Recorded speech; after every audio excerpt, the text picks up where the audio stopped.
ദൈവത്തിന് സ്തോത്രം. ക്രിസ്തുവിൽ ഏവർക്കും സ്നേഹ വന്ദനം. ആത്മാവിൻ്റെ ഫലങ്ങളെക്കുറിച്ച് നാം കഴിഞ്ഞ ദിവസങ്ങളിൽ ചിന്തിക്കുകയുണ്ടായി.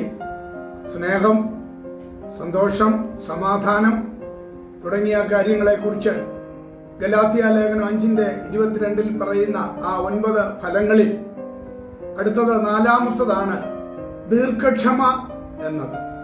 മക്രോത്തുമിയ എന്ന ഒരു ഗ്രീക്ക് വാക്കാണ് അതിന് ഉപയോഗിച്ചിരിക്കുന്നത്.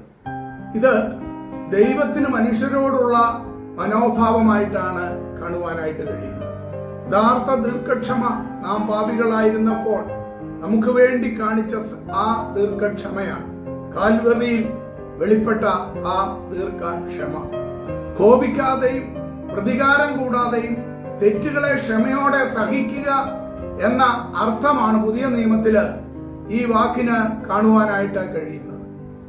കൃഷിക്കാരൻ ഭൂമിയുടെ വിലയേറിയ ഫലത്തിന് കാത്തും കൊണ്ട് മുൻമഴയും പിന്മഴയും അതിന് കിട്ടുവോളം ദീർഘക്ഷമയോടെ ഇരിക്കുന്നുവല്ലോ എന്നാണ് യാക്കോബ് തന്റെ ലേഖനത്തിൽ 5-ാം അധ്യായത്തിന്റെ 7-ാം വാക്കിൽ പറഞ്ഞിരിക്കുന്നത്.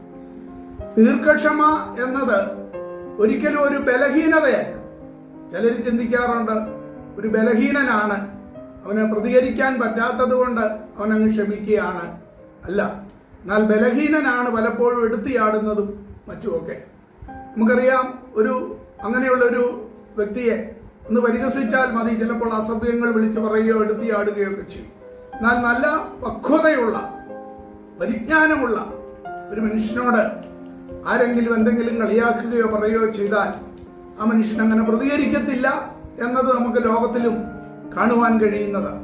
അപ്പോൾ ദീർഘക്ഷമ എന്നുള്ളത് ഒരിക്കലും ഒരു ബലഹീനതയല്ല എന്നതാണ് നമുക്ക് കാണുവാൻ സാധിക്കുന്നത്.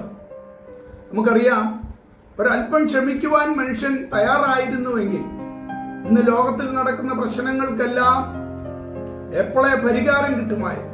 അനേക കുടുംബങ്ങളുടെ തകർച്ചയ്ക്ക് കാരണം ഒരു സോറി എന്നൊരു വാക്ക് പറയുവാൻ കഴിയാത്തതാണ്. ഭാര്യാഭർത്തൃ ബന്ധം തകരുന്നു, കൊലപാതകത്തിൽ ഏർപ്പെടുന്നു, ആത്മഹത്യയിലേക്ക് നയിക്കുന്നു, ഡിവോഴ്സിലേക്ക് നയിക്കുന്നു.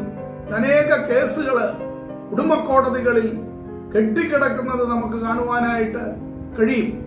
ആരെങ്കിലും ഒരാള് ഒരു വാക്ക് ക്ഷമ പറയുവാൻ തയ്യാറായാൽ, തിരുത്തുവാൻ തയ്യാറായാൽ അതിനെല്ലാം എപ്പോഴേ പരിഹാരം കിട്ടുമായിരുന്നു എന്നതാണ് നമുക്ക് കാണുവാൻ സാധിക്കുന്നത്.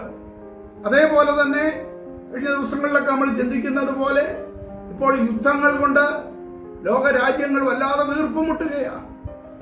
പെട്ടെന്നുള്ള ചില എടുത്തുചാട്ടങ്ങൾ ഈ യുദ്ധങ്ങളിലെല്ലാം നമുക്ക് കാണുവാനായിട്ട് കഴിയും. ചിലരുടെ എടുത്തുചാട്ടങ്ങളാണ് യുദ്ധങ്ങളിലേക്ക് കൊണ്ടേ എത്തിക്കുന്നത്.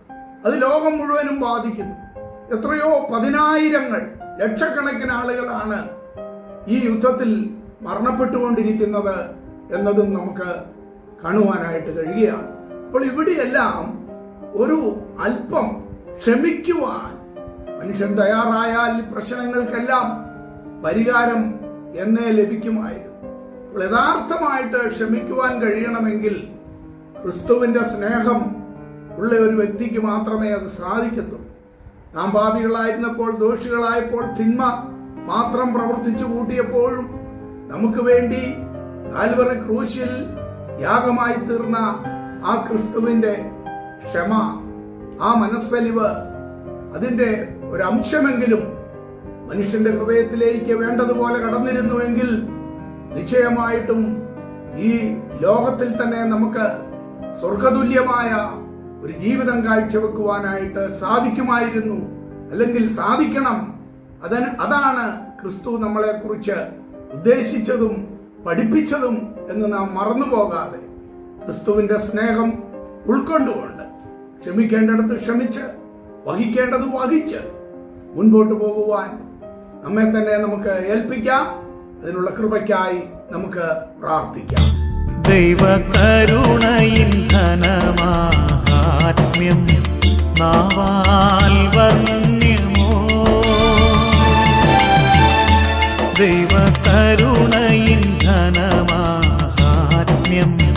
നാവാൽ വർണ്ണ്യമോ, ദൈവകരുണയിൻ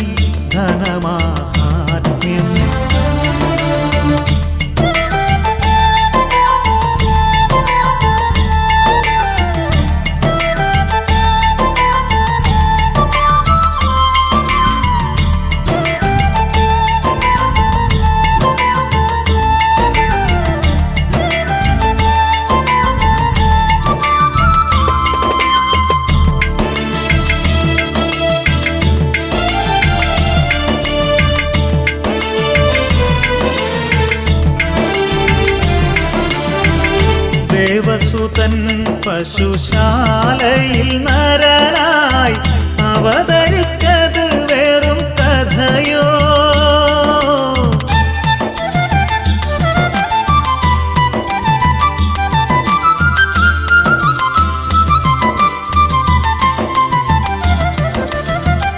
ദേവസുതൻ പശുശാലയിൽ നരനായി അവതരിച്ചത് വെറും കഥയോ? ഭുവനമൊന്നാകെ ചമച്ചവനൊരു ചെറുഭവനവും ലഭിച്ചതില്ലെന്നോ? ഭുവനമൊന്നാകെ ചമച്ചവനൊരു ചെറുഭവനവും ലഭിച്ചതില്ലെന്നോ? ദൈവകരുണയിൻ ഘനമാഹാത്മ്യം നാവാൽ വർണ്ണ്യമോ? ദൈവകരുണയിൻ ഘനമാഹാത്മ്യം